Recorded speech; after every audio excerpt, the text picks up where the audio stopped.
DevilNeverCry. What is up everyone, it is me DevilNeverCry, and in today's video we'll be reviewing Romancing Saga 2 Revenge of the Seven, a non-linear RPG that is a contemporary remake of 1993's Romancing Saga 2. A few ground rules before we begin. I played this on a PS5 and that's the footage you're seeing captured in the background. I'll be keeping the narrative spoilers to a minimum, of course, for a remake. I know some might consider that silly, but we will be diving into the game's mechanics in depth. And of course, a big thank you to Square Enix for providing me with a copy for review. With that said, let's finally dive in. This serves as my entry point into the Romancing Saga series. I'd heard good things about it beforehand, but considering it was a series from before my time, I never really gave it the time of day. Being a fan of RPGs and turn-based ones at that, however, I was actually eager to get stuck in. As the subtitle of the game alludes to, the story begins with a fable of 7 legendary heroes who save the world from plight.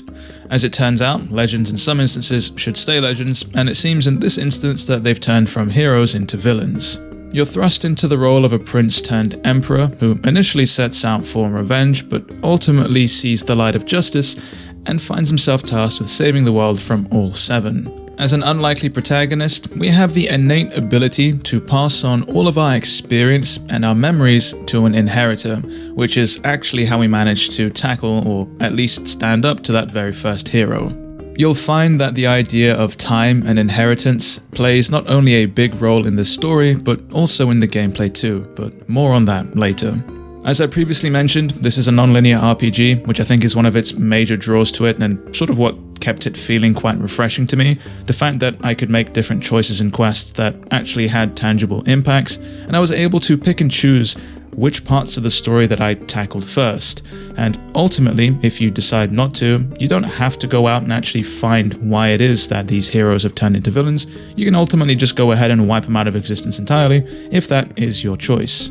Our first port of call as the Emperor, or as an RPG player of course, is to build out our party or our retinue. And there actually is a surprising amount of choice in just how you want to build your party. They initially have their own strengths and weaknesses, allowing you to tailor your party exactly how you want it, but ultimately with the way that this game's mechanics are set out, these statistics don't necessarily matter all too much, but again, more on that later. Once you have your party set up the way you want it, then you're off to the races. The game is essentially a mix of open fields, dungeons, towns, and of course the world map. At any given point, you'll have several quests you want to pursue, with some of them being main quests, some of them being side quests, and them not necessarily being marked as such, so you may find yourself chasing something you think is a side quest, only for it to ultimately end up tying into the main path. There's a fair few regions and areas that open up as you explore, the main draws of exploration being of course treasure chests, which hide a manner of all kinds of goodies, alongside Mr. S, a peculiar enigmatic character that ends up giving you passive buffs the more of him you find scattered throughout the world. Once enough quests are complete, a mandatory time skip occurs, and initially this really threw me for a loop. At this point, the entire world state changes depending on some of the choices that you made in some of your earlier quests, but you also must choose a successor to inherit the throne as the Emperor alongside inheriting all of your abilities. As this is a non-linear game, it means that the time skips won't be the same for everyone.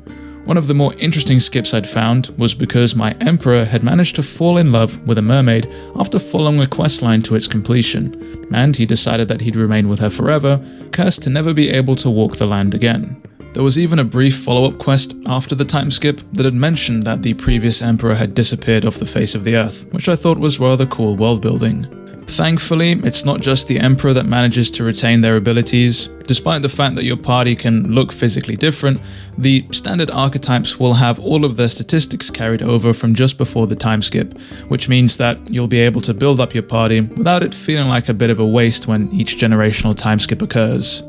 I found the combat of the game to be rather serviceable and straightforward. You're able to see enemies on the map, allowing you to evade them if you want or tackle them head on.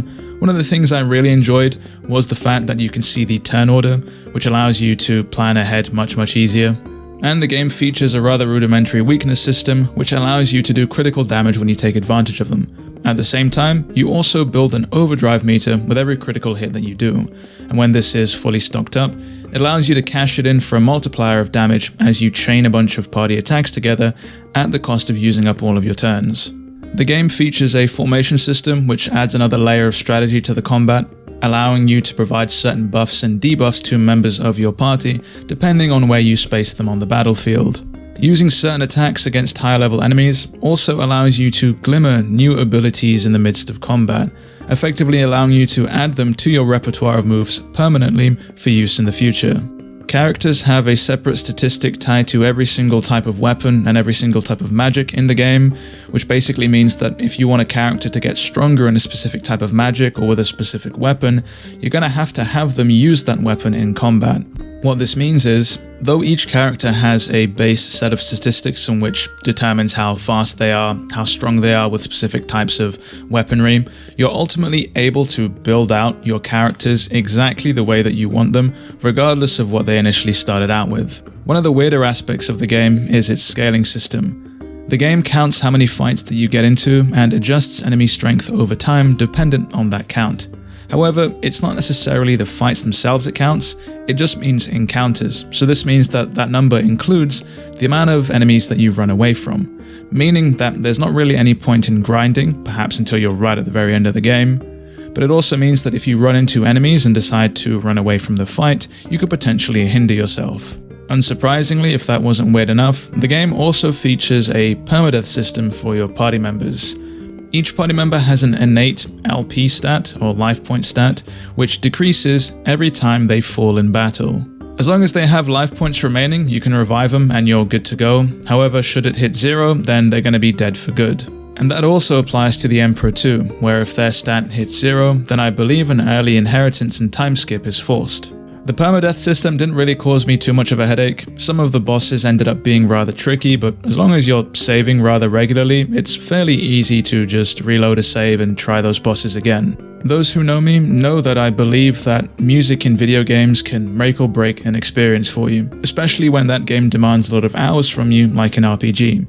Safe to say here, it made the experience much more memorable, and the game has the added benefit of allowing you to swap between the old and original soundtrack to the new contemporary take at the press of a button in the menu. On the surface, the game does seem to be rather straightforward in both its scope and its game design, but the inheritance system and the nonlinear structure, I feel, change up the standard RPG formula just enough to keep you engrossed the entire way through, provided of course you are a fan of RPGs. And unsurprisingly, it has me curious to check out some of the other games in the series to see if they're up to the same caliber. And with that, we come to the end of my review. If you enjoyed it, do be sure to leave a like and consider subscribing for more reviews. With all that said and done, it has been me, DevilNeverCry. I'd like to thank all of you for watching, and as always, I'll see you all next video.